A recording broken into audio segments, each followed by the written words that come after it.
Bien, volvemos en esta segunda parte con Daniel Nicola. Ya está archivada, ya pueden disfrutar de lo que fue la primera parte de la conversación. Vamos ahora a buscar de nuevo a Daniel para hablar un poquito ahora de lo que es el marítimo. Esa, esa gran historia con el Club Sport Marítimo. Estamos esperando que nuestro amigo Daniel Nicola de nuevo se conecte. Vamos a avisarle. Y hay que decir también que el día de mañana vamos a estar charlando con el gran capitán de la selección de Venezuela. Yo le digo el gran capitán de otrora como fue Pedro Acosta, quien también va a estar conversando con nosotros.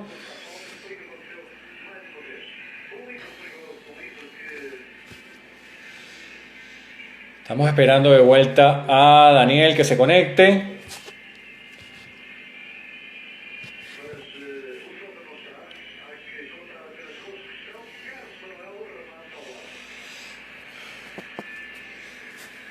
¿Qué pasó, Dani? ¿Dónde te metiste?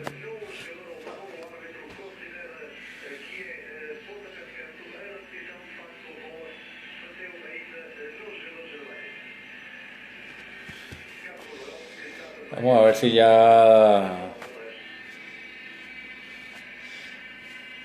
Daniel pudo ingresar.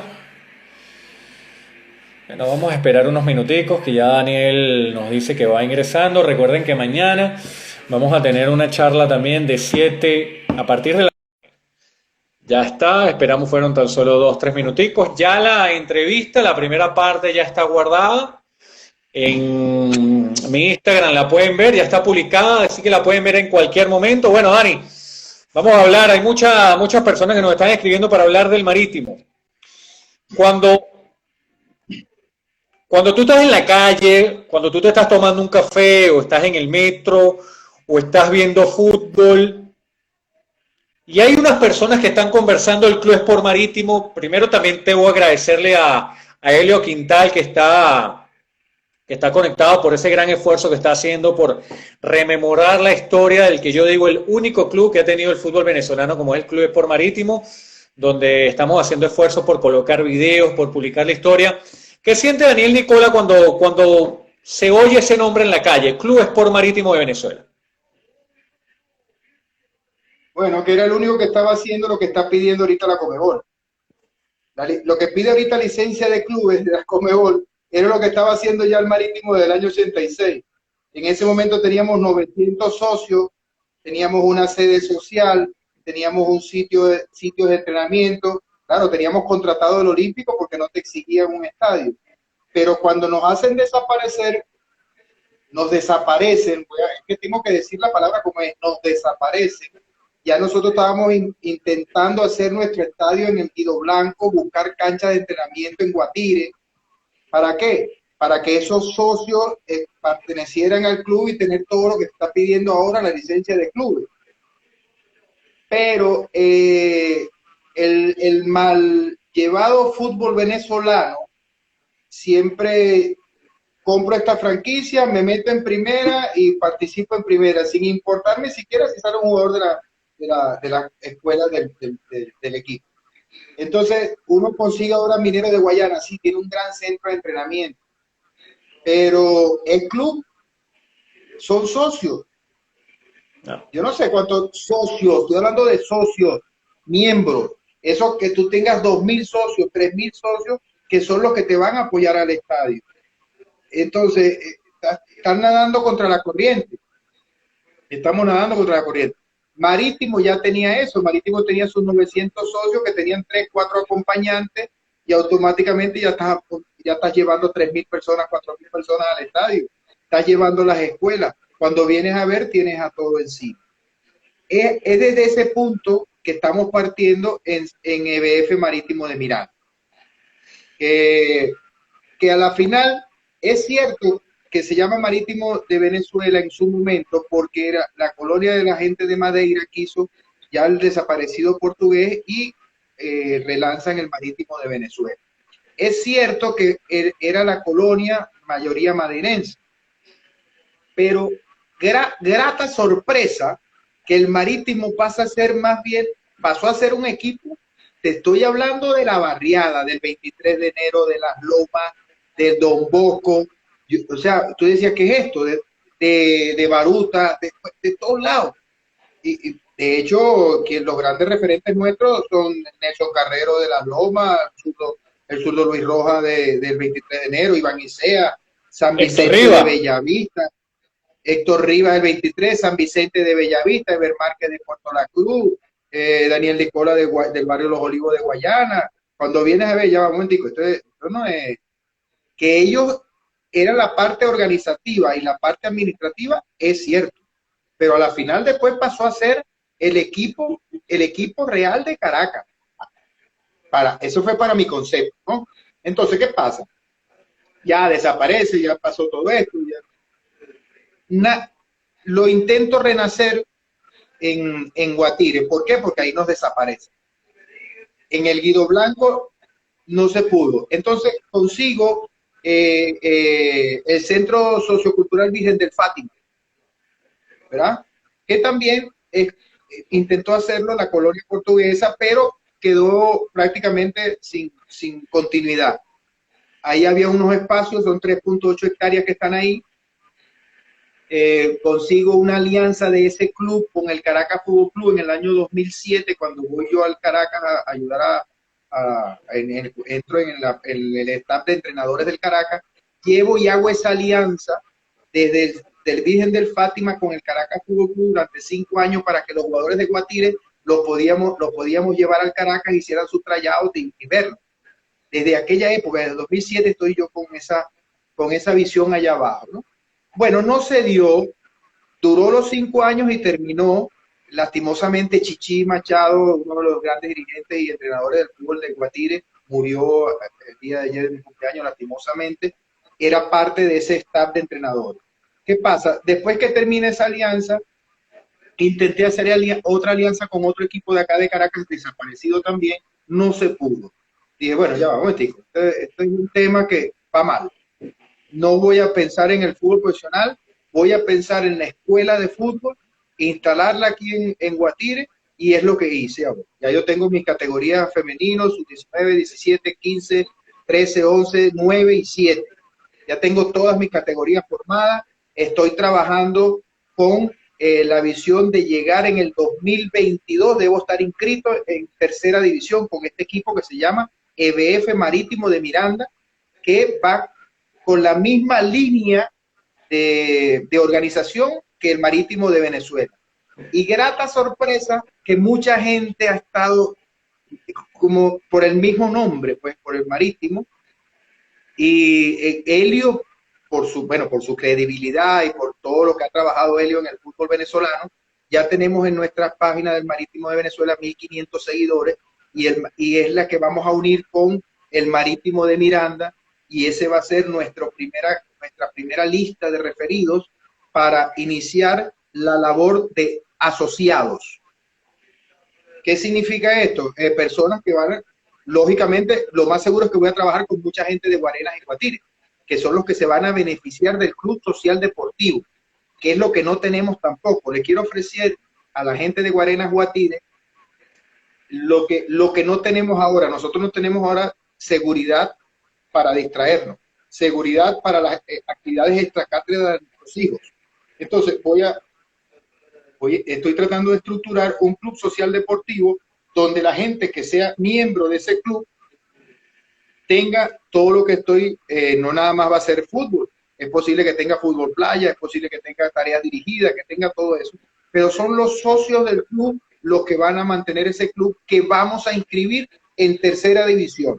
Y con los jugadores que ya tengo preparando, porque ya estoy jugando la sub-19 de la asociación y eso, la estoy jugando con jugadores sub-17, años 2003-2004, que fue más o menos lo que intenté hacer en el Caracas cuando me tocó, que los jugadores sub-17 jugaran prácticamente en segunda. Casotero, Aristiguieta, José Martínez, Alexandre González, toda esa generación 91, 92, 93, 94 del Caracas, en ese momento pasaron a segunda y de ahí saltaron al profesional siendo juveniles.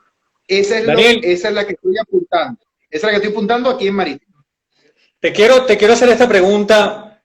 Me retrotraigo al año 95. ¿Por qué tanto ensañamiento con el Marítimo? Yo nunca entendí la respuesta. Yo nunca entendí el por qué. Primero hacia el fútbol de Colonia, pero después hasta el Marítimo. ¿Por qué tanto ensañamiento en aquella época hacia un equipo que, como bien decimos, era el único club de fútbol que contaba Venezuela para aquel momento? Y con escuelas en diferentes partes de Venezuela. Teníamos escuelas en Michaler, teníamos escuelas en los Valles del Tuy, teníamos en Guárico, teníamos escuelas en diferentes sitios. Gente que nos llamaba y nosotros formábamos las escuelas ahí. Bueno, lo de la colonia para mí fue una excusa, porque si vamos al caso de Argentina, Uruguay, dime los nombres de los equipos de Argentina y Uruguay. River Plate de Argentina, Boca Juniors, Racing de no sé qué, son todos ingleses, que son colonias, y lo vas a desaparecer. No, son clubes. Tú tenías que seguir haciendo la cuestión de club. Perfecto.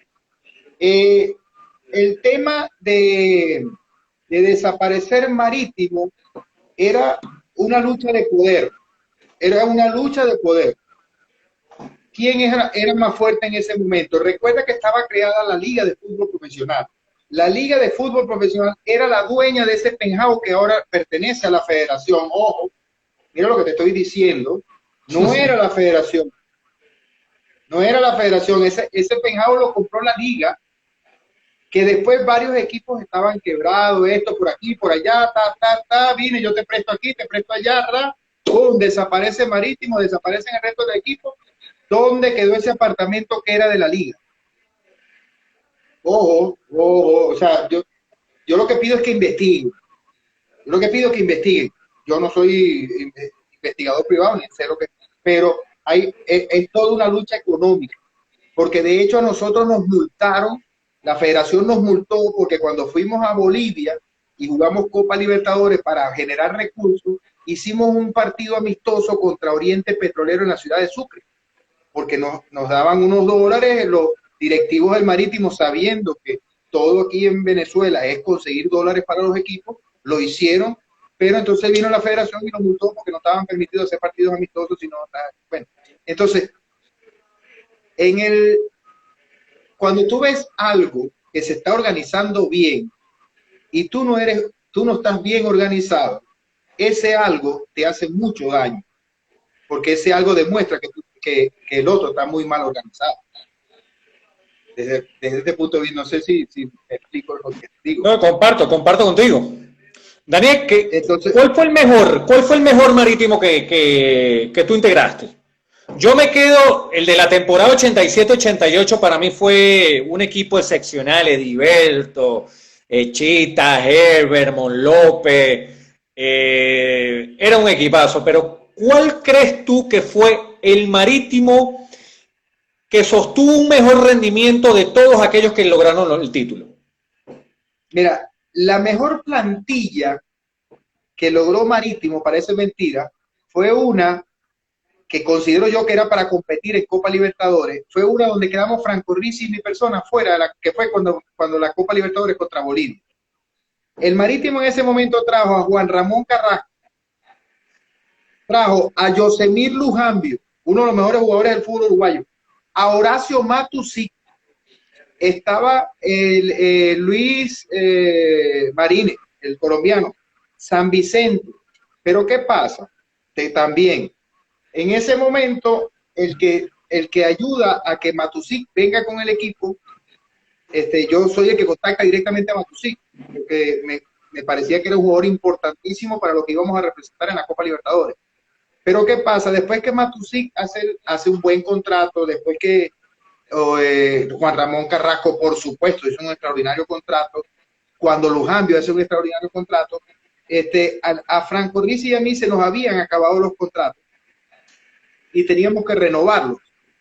Pero, claro, nosotros decimos, bueno, está bien, que vengan y paguen lo que tienen que pagarles porque realmente lo vale, pero vamos a estar claros, nosotros también tenemos que tener un contrato acorde con lo que tenemos. En ese momento no entramos él y yo al contrato.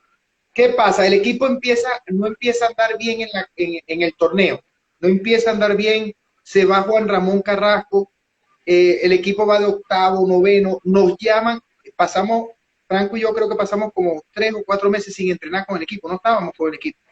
Nos llaman para la Copa Libertadores porque estaba dirigiendo Miguel Sabina, el equipo andaba muy mal.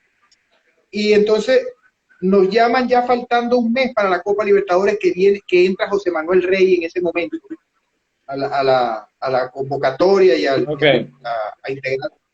integrar el equipo, ¿verdad? Y entonces vamos a Copa Libertadores. Hacemos una buena Copa Libertadores contra los bolivianos, pero ya el equipo estaba prácticamente que desarmado. Pero si lo ves a nivel de grupo, quizás ese fue uno de los mejores.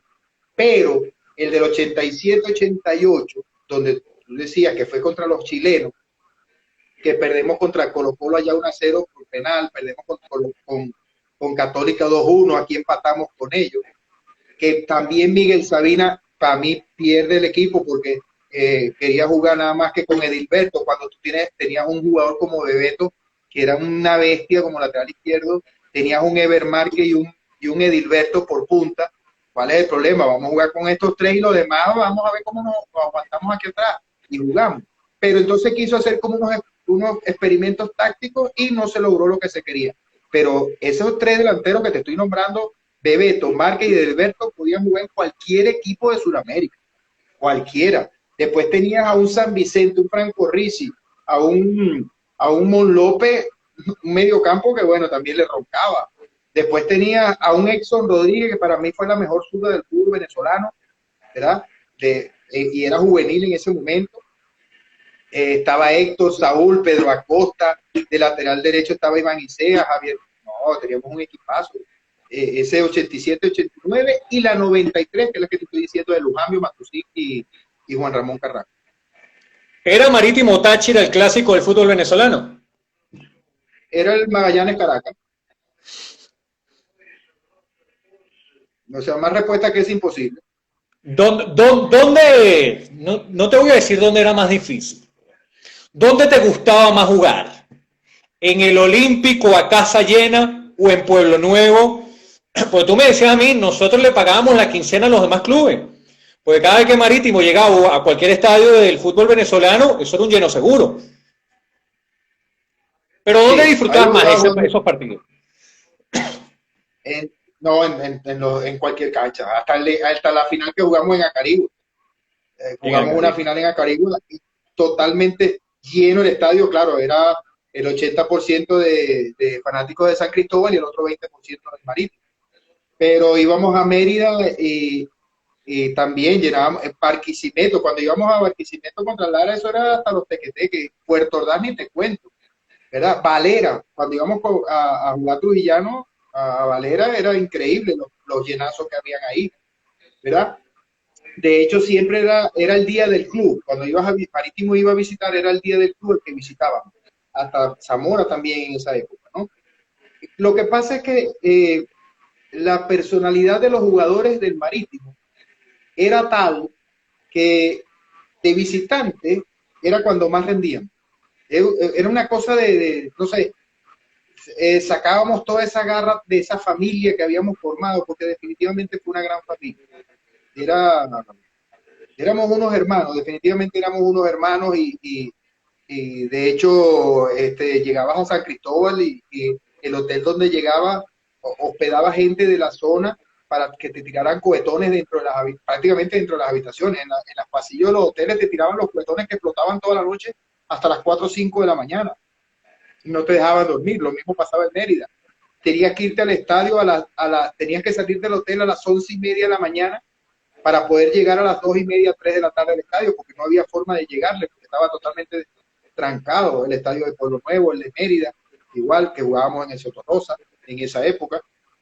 Igual, pero lo que sí te quiero decir, Tomás, que a Marítimo, a excepción de un partido muy fuerte que nos sacaron con tanquetas de dentro del estadio en Táchira, nos respetaron muchísimo. Es increíble, jamás sentí un odio desenfrenado de alguna fanaticada hacia el Marítimo, nunca la sentí. Y creo que era por la honestidad de nuestro trabajo. Ojo, por lo que te estoy diciendo, porque sabían que nosotros íbamos a entregar todo lo que teníamos y sabían que era un equipo que iba a darlo todo. Yo creo que por ahí era el respeto que había siempre tanto de los jugadores y directiva de los equipos contrarios como de la fanaticada. Daniel, yo recuerdo que ese era un equipo muy ofensivo, pero en un momento, y creo que también, no sé si todavía tú ostentas el récord de imbatibilidad en el fútbol venezolano. Recuerdo que en el año 2014 Schiavone estuvo muy cerca. En ese momento este chamo Giancarlo estaba como meta en el Deportivo Petare, pero hay mucha gente que no sabe. Vamos a refrescarle. Tú tuviste un récord de imbatibilidad que por mucho tiempo en el fútbol sudamericano se mantuvo cuando tú formabas parte del Marítimo. Lo que no recuerdo ahorita era la cantidad de minutos que estuviste. Sí recuerdo que ese récord se rompe precisamente en un partido ante el Deportivo Táchira o ante el Unión Atlético Táchira, y el que te rompe el récord es Carlitos Maldonado. Sí, había ya hecho algo parecido de 700 y tantos antes de ese torneo, y después en el siguiente inicia el conteo como unos 20 minutos que termina el partido ese 0-0, y después inicia los 970 que aparecen registrados. Pero esos minutos anteriores, porque en realidad fueron 992, creo que fueron 92 minutos, 992, esos 22 minutos anteriores no se contabilizaron y pasa a registro FIFA 970. Pero Helio lo tiene en su tabulador como 992. Pero sí, no, yo tengo que reclamarle a Carlos Maldonado. Tuvo que haber esperado unos 15, 20 minutos más para hacerme el gol para haber llegado a 1000, porque no son igual 992 que 1000. Cuando vea a Carlitos Maldonado le voy a reclamar el tema. Escúchale, Carlos, hubiera esperado por lo menos 15 minutos más. Pero vamos a ver si hay la posibilidad de hacer una conversación también con Carlito, y le digo, vale, te hubieras esperado 15, 20 minutos más para... Y ya éramos está también el gol de infracción de la Copa Libertadores del 88. Claro, Carlos Maldonado decía, bueno, no, sí, voy a tener que pasar un memorándum a la FIFA para el reclamo a Carlos. Me hizo ese gol más rápido y fue en una Copa Libertadores a los 10 segundos. Y sacamos nosotros del medio, o nosotros sacamos y nos hace el gol en 10 segundos. Cosas que pasan en el fútbol que quedan ahí. Daniel, ¿cuál fue el jugador que, yo no te digo de mayor talento porque ya es algo muy subjetivo, pero el jugador que te embelesó más en una cancha de fútbol acá en Venezuela? No te digo que lo hayas tenido como compañero, que lo pudiste haber enfrentado, pero ¿qué jugadores venezolanos obviamente destacas de aquella época? No, demasiado. Yo siempre he tratado de no determinar un solo futbolista, porque son características diferentes y a lo mejor yo puedo ver hacia un jugador que sea un Laureano Jaime, que tenía todas las condiciones defensivas, pressing, jugaba, y hay otro que dice, no, Stalin Rivas, y hay otro que dice Juan Arango. Cada uno tiene una visión de la imagen del jugador que tú tendrías en tu equipo. ¿Me explico? Es muy difícil. De talento, claro, William Méndez. Es muy difícil buscar a alguien que compararlo con William Méndez. Lo enfrenté 1000 veces, pero era un jugador flemático. O sea, cuando él, ¿cómo te digo? Pero por eso tenía tanta calidad, porque era un jugador flemático y tenía mucha paciencia y esperaba hasta el último momento para decidir y siempre decidía bien. Eso es importante, ¿no? Claro, lógicamente te encuentras un Stalin Rivas que deslumbró por la edad que tenía. Por la edad que tenía, a los 17, no había cumplido 17 años y era un fenómeno, ya, ¿verdad? Pero también te encuentras, qué sé yo, un Chuy Vera, extraordinario jugador. Te encuentras un Exxon Rodríguez, para mí una de las mejores zurdas del fútbol venezolano, ¿verdad? Carlos Maldonado, por supuesto, Laureano Jaime, no sé. Yo a veces me digo, vamos a poner al lado de cada uno de ellos con la preparación de ahora a esos jugadores. Porque vamos a poner un 9 como Evermar, que vamos a poner un 9, no es fácil, no es fácil. No es fácil hacer la comparación. ¿Qué sentiste, Daniel, cuando cuando viste en la acera del frente a Herbert con la camisa del Deportivo Táchira y decir, bueno, ahora no lo tengo de compañero, ahora lo voy a sufrir. ¿Qué sintieron ustedes? Porque Herbert, me acuerdo, muy chamo del Deportivo Portugués, salta al Marítimo, es el primer venezolano que va al fútbol de Europa a nivel organizado en primera división. Eso poca gente lo sabe. Herbert Márquez fue y estuvo en la primera división del fútbol portugués con Marítimo de Funchal y era la carta gol del fútbol venezolano en aquel momento y sobre todo de ustedes, pero después lo sufriste porque lo tuviste en Táchira o lo enfrentaste en Táchira. Sí, pero él tenía que enfrentar a esas fieras que tenía yo de defensa, que era Nico Moroví, Saúl, Héctor. No crea, vamos a estar claros, a mí se me hizo fácil. Bueno, no fácil, pero es que tenía de verdad que esa línea defensiva, más los dos medios, eso que tenía, que le corrían hasta a los fanáticos que estaban en la tribuna, Casumón, Rizzi, Chita, Nelson.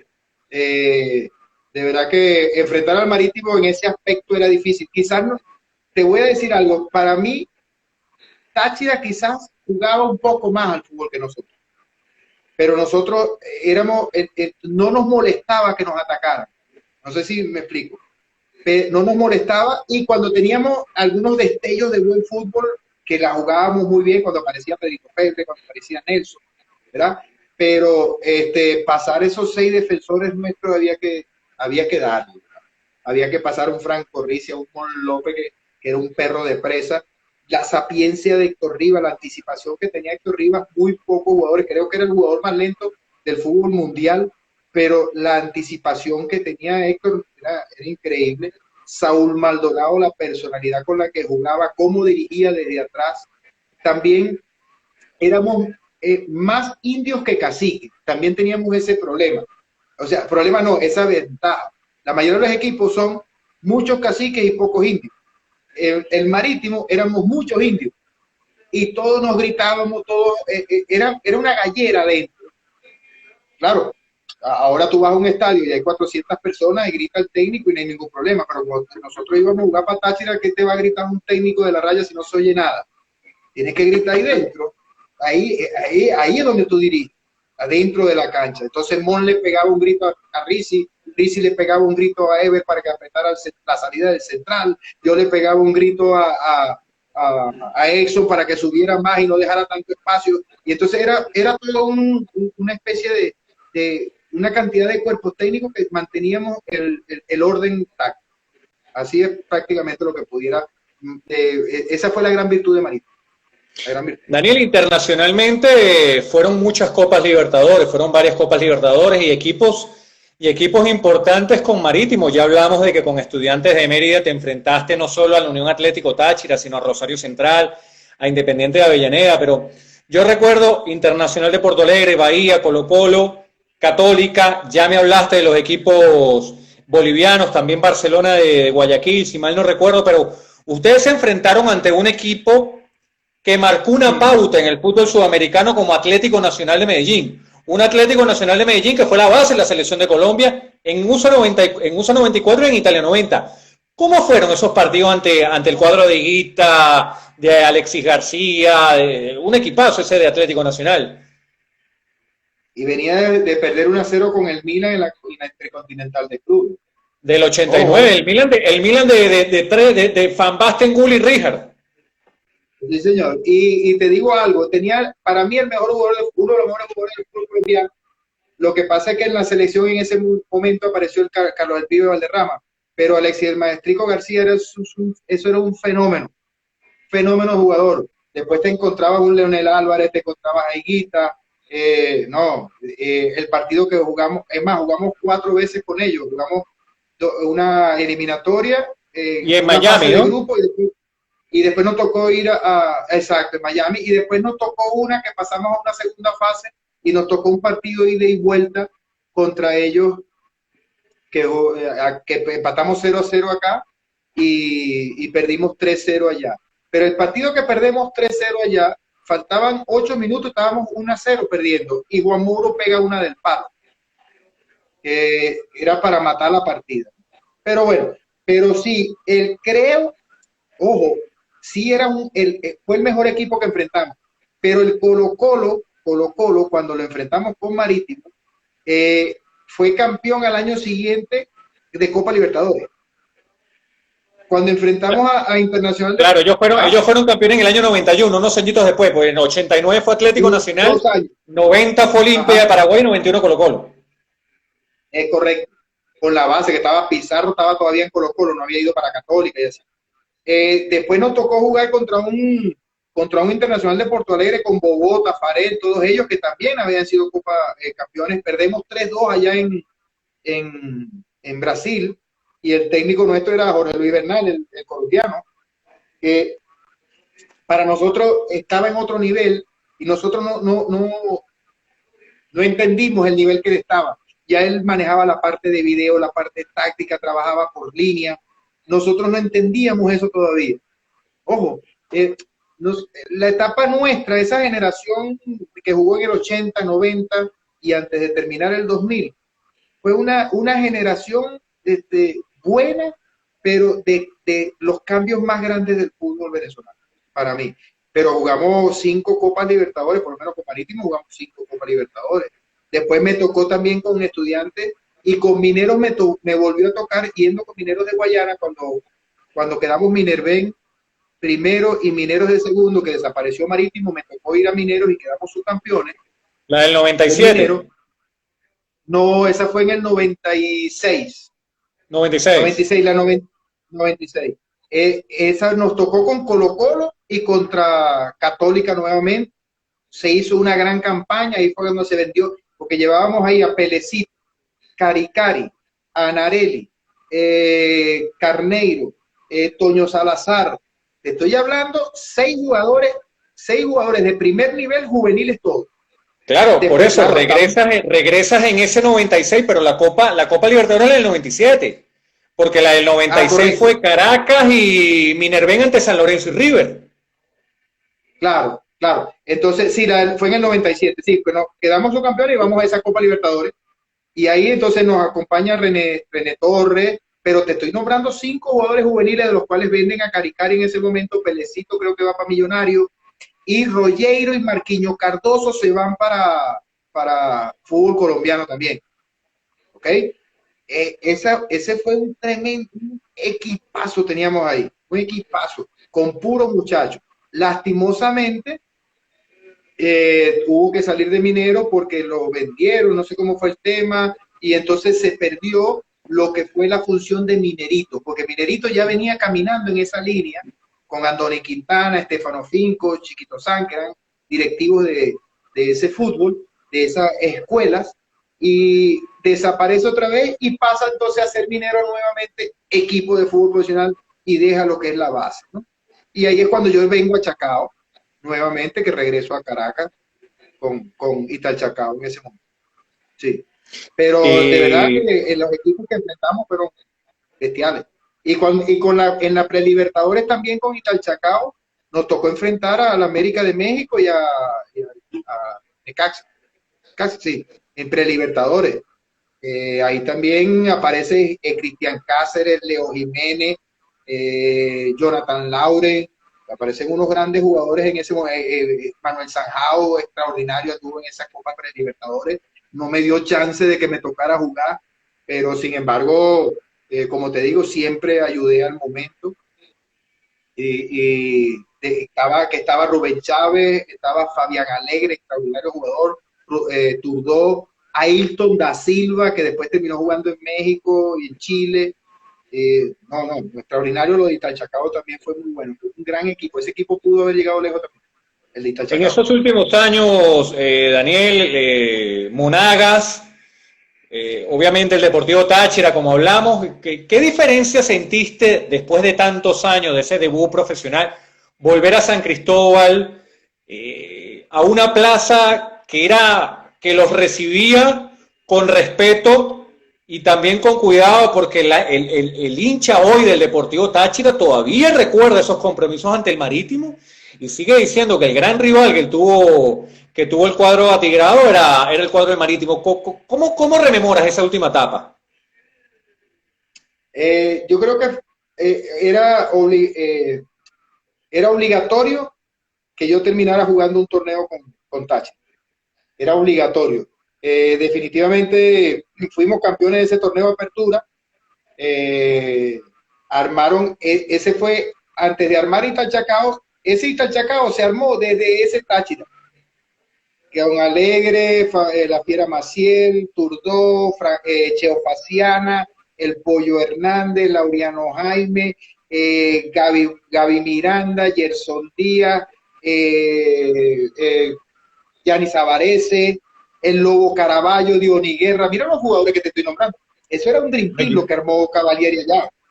Ese fue el famoso equipo de que 50, el día que llegaron campeones o el día que se iban a campeonar, llegan en el autobús y el loco Diony estaba arriba con una bandera entrando a Pueblo Nuevo, ¿no? Claro, claro, porque ya éramos campeones, porque nos hicimos campeones en Valencia, ganamos 1-0 en Valencia y fue extraordinario. Y claro, da satisfacción porque, claro, después que salgo de Marítimo, campeón en Marítimo, voy a Minero, refuerzo a Minero y vamos de segundo también. De ahí me voy en el 97 a Táchira y quedamos campeón de la apertura, aunque después cuando van al torneo a definir el campeonato, queda campeón Italchacao, porque todos esos jugadores que habían quedado campeón en el primer torneo se ven ido Italchacao. Cuando van a hacer la definición, queda Italchacao campeón. Pero nosotros quedamos subcampeón en ese torneo. Pero definitivamente ese equipo, cuidado, si hacen un buen análisis de la nómina que tenía, creo que era uno de los equipos mejor formados de la historia del fútbol venezolano. Mira lo que te estoy diciendo, por los jugadores que había. Y esa, ya para ir cerrando y agradeciéndote, Daniel, esa despedida con Monagas, habla un poquito también, porque tuviste la oportunidad también de ver minutos en una tierra muy futbolera, ¿no? Y que gracias a Dios en el último tiempo se han enderezado un poquito las cosas y los títulos han llegado a esa localidad que tantos jugadores le daban al fútbol venezolano. Sí, definitivamente yo agradezco muchísimo y de alguna manera hice un reconocimiento tratando de traer algunas alianzas también de equipos pequeños de la zona ya, como el Centro Español, después los grandes amigos míos que trabajan conmigo cuando asumo un cuerpo técnico, son jugadores de ahí de Maturín, porque quedé con muy buena relación con ellos allá, y por lo menos el caso de Orlando Mejía, Tony Rodríguez, Faciana, cuando formo un cuerpo técnico, José Villalba, son parte de mi cuerpo técnico cuando me toque nuevamente dirigir primera, ¿no? Prácticamente veníamos de Galicia, que no pudo subir a primera porque le metieron un coeficiente que no había manera, así que eras campeón por 18 puntos, podía subir a primera porque fue un campeón. Bueno, como hacen todo acá. Entonces me tocó ir a Monagas, agradezco a Manolo Contreras que me llevó en ese momento, ¿verdad? Y descendimos, que fue lo lastimoso. Quedamos de último, fuimos a un repechaje con Portuguesa y perdemos por penales en el Comanche Botini, por penales, y vamos a segunda. Pero hubo ahí algo después que una franquicia no entró o algo y se mantuvo Monagas en primera división. Pero en ese Monagas también grandes jugadores, estoy hablando de Manuel Filosa, William González, Pomada Bravo, Alexis Chirino, Matías Gigli, que después va a Belgrano en Argentina y la rompe en Argentina, Matías Gigli, Orlando Mejía, ¿no? Teníamos un muy buen equipo en ese Monagas también. Terminó dirigiendo Franco Faciana, el ícono del fútbol monaguense, vamos a llamarlo así. Franco es el ícono de Monagas, y lógicamente me retiro ahí en mayo, es mi último partido, cumpliendo 502 partidos en fútbol de primera división en Monagas. Y bueno, maestro, es el final de la carrera. Te agradezco esta sabrosa charla de fútbol. Hemos tocado el ayer, hemos tocado el hoy, hemos tocado la parte dirigencial, tu proyecto, que Dios quiera crezca, se consolide, sea el club que todos los venezolanos y los amantes de nuestro fútbol estamos deseando. Sabes que te aprecio mucho, la admiración, el respeto siempre, y te agradezco por esta charla tan sabrosa de fútbol, Daniel. No, gracias a ustedes por mantenerlo a uno vigente, aunque con Venezuela Fútbol vamos a intentar acercarnos a la federación y presentar una cantidad de proyectos liderados por Luis Vidal, el hermano de Cheche, y hay gente muy importante de ese grupo, como el caso de Richard, el caso de Chiquichagua Marín, hay una cantidad de exfutbolistas en ese grupo, Orlando Torres, y que vamos a ver de qué manera podemos llegar y entrar a trabajar en la federación, porque desde afuera es muy difícil. Ellos más bien deberían de llamarnos, involúcrate, para nosotros ayudar y organizar. Nosotros ya vivimos las verdes, vamos a ayudarnos, o sea, vamos a, eso sí, siempre con auditoría, a mí no me hagan más nada, si no hay auditoría no me meto, ¿no? Pero claro, deberían de llamarlo a uno para este tipo para seguir creciendo, para crecer más rápido. Esa es la definición exacta, ¿no? Y muchísimas gracias, Tomás, por el tiempo tuyo de darme la oportunidad de comunicarme y agradecer a tanta gente que estuvo bajo mi carrera. Bueno, y también agradecer a todas las personas que se conectaron. Recuerden que esta segunda parte de la entrevista en minutos va a estar en mi cuenta de Instagram. Y bueno, vamos a anunciar, mañana vamos a tener un compañero tuyo, el gran capitán Pedro Acosta, a las 7 de la noche. Vamos a hablar con Pedrito. Y le voy a decir a Carlitos Maldonado, porque la dejaste picando lo de los minutos del récord. Vamos a ver si Carlitos se anima. No, y a Pedro también, yo creo que Pedro fue líder de autogoleador conmigo. Pregúntale ahí a Fede, échale broma, no. Claro, dale, Daniel, un gran abrazo y espero que cuando acabe esta loquera verte pronto y seguir conversando y luchando por el fútbol venezolano. Se te aprecia, se te admira, se te quiere mucho, Daniel. Gran abrazo. Gracias a ti, dale. Bueno, Venezuela, nos estamos reencontrando el día de mañana. Chau, chau.